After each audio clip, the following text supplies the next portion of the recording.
Forces Chief of General Staff.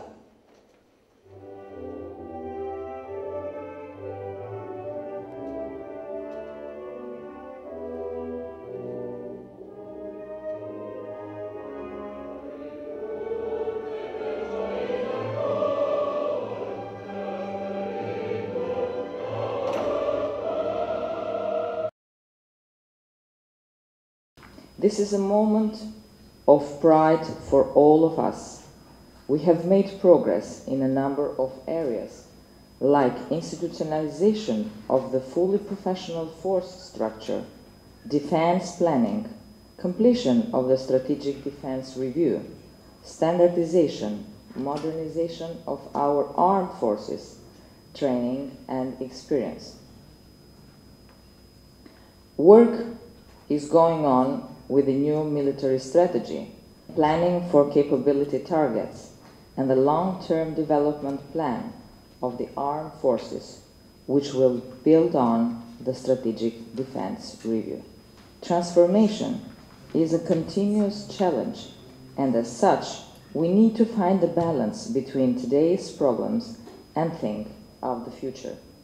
In the capacity of the Minister of Defense, I stand committed to direct and guide military and civil staff to have robust actions to ensure that transformation process has the necessary energy and the sense of purpose.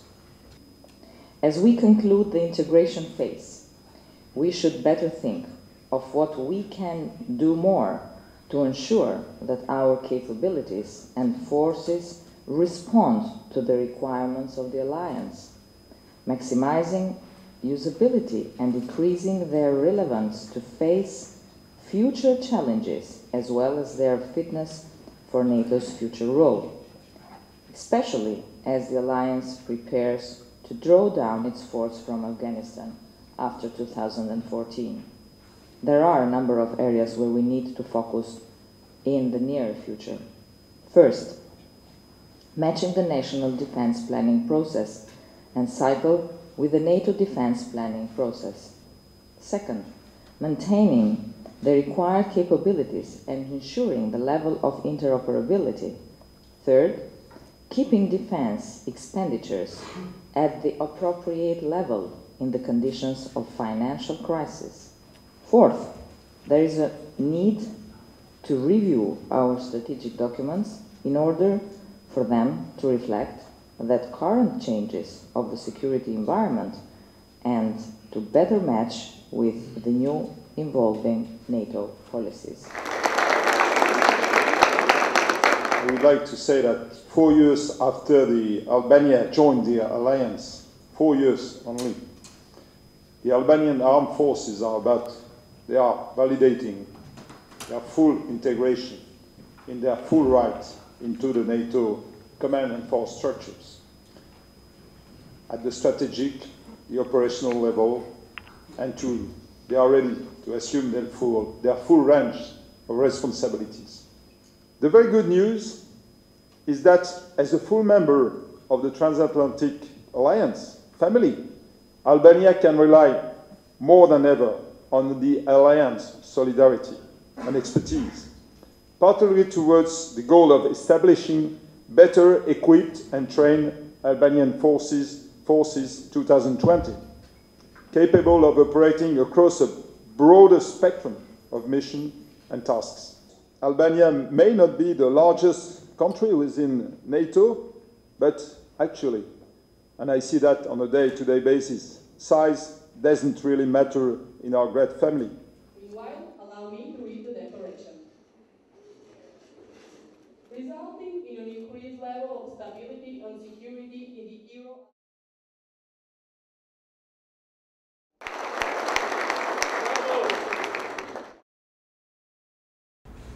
Today, we come to the end of a very significant momentum for European forces, the finalization of the integration process in NATO. Membership in NATO marked the beginning of a close cooperation with the alliance. It is a momentous event in our military and national history. The establishment of the integration process that we developed in the course of 4 years made possible the accomplishment of the obligations for the transformation of our Albanian forces, modernization of equipment and infrastructure, and the engagement in peacekeeping operations to ensure an increased level of stability and security in the region and beyond. And again, I would like to praise all these people, these very smart men and women from your forces who have produced such an effort in a very short time period. And this is amazing. I'm sure that history will remember that in such a few years you were able not only to fulfill the obligations, but to reach the highest standards in the NATO perspective, in NATO organization.